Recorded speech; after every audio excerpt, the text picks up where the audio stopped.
Daha çox maçda da Felipe Santos hardasa önə çıxarılır ki, komandanın əsas qol vuran ayaqları bunlardır.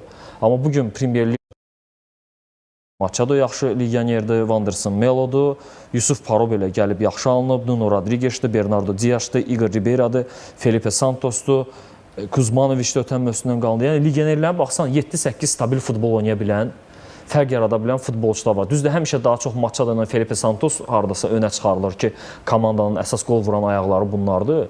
Amma bugün Premier Liqanın mənə görə 3-4 yaxşı stoperi varsa, biri məsələn Igor Ribeira'dır. Bugün Premier Liqada etibarlı yaxşı qapıcı varsa, biri Cristiano Avram'dır.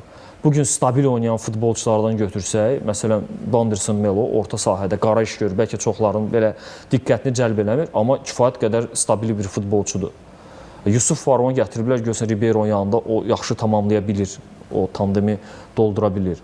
Və o Igor Ribeironu məsələn dedik, Nuno Rodriguez'dir, Kuzmanovic'dir.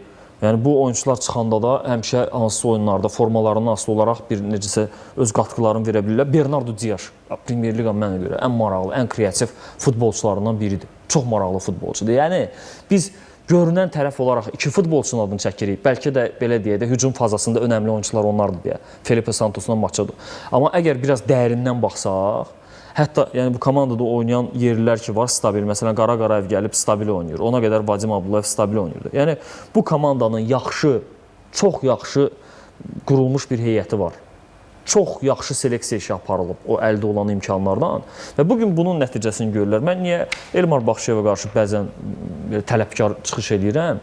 Yəni Elmar Baxşıyev üçün yaxşı şərait yaradılıb, yaxşı heyət yığıblar, yaxşı belə deyək də, yəni heç də hamısı ucuz futbolçular deyil də. Hə, o əldə olan pulu vəsaitə uyğun yaxşı futbolçular tapılıb. Amma bu Şamaxı deyil. Açıq deyil, bu Sumqayıt deyil. Bu Səbayıl deyil. Bu Araz Naxçıvandır.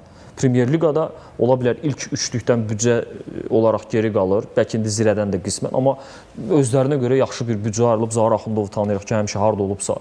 Yəni öz imkanları hesabına, öz maliyyə vəsaitlərini xərcləyərək həmişə hansısa bir şəkildə yaxşı komanda əlçəyə gətiriblər. Bugün də Araz Naxçıvan o yaxşı komandalardan biridir. Hətta mən sənə deyim, biraz da güclənsələr Avrokuboklarda münasib rəqib düşsə mərhələdə adlaya bilərlər. Yəni real bir şeydir bu.